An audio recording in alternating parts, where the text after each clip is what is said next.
Hello! A Karácsonyfényi Gyula Általános Iskola 6. osztálya vagyunk.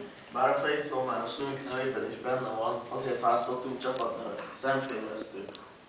Az idei tanévet már a napelemekkel felszerelt súlyban kezdtük el Zelfénypont iskola lettünk.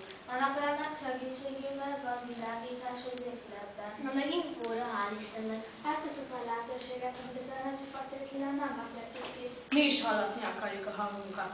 Tanáraink órai tapasztalatai alapján ez nem lesz túl nehéz. Kicsit sokat pecsekünk.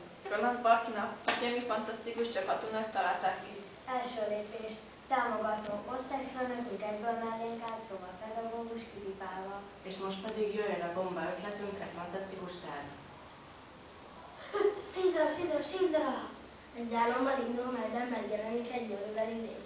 Rémisztre képet mutat arról, hogy mi lesz, ha nem fogunk össze, és nem teszünk valamit környezetünkért. Viszont mi tesszük, tenni akarunk. Szervezünk, népszerűsítünk, előadunk. Nem hagyjuk, hogy azt irányban legyen a világ. Van a városunknak egy gyönyörű színháza, ahol reményeink szerint be tudjuk mutatni a előadásunkat minél több ember. Tévén, rádió, újság, bemondva, közvetítsek, írások, mi szeretnénk változtatni, mit szeretnénk megvalósítani.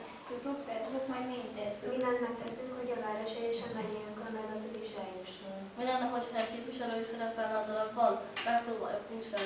Tele vagyunk ötlettel, lelkesedéssel, lendülettel, Szent Iványaig meg sem állunk. Figyeljétek, hallgassátok, nézzétek, hajrá Kalucsa, hajrá Szemfényvesztő! Mi benne vagyunk a köztudatba!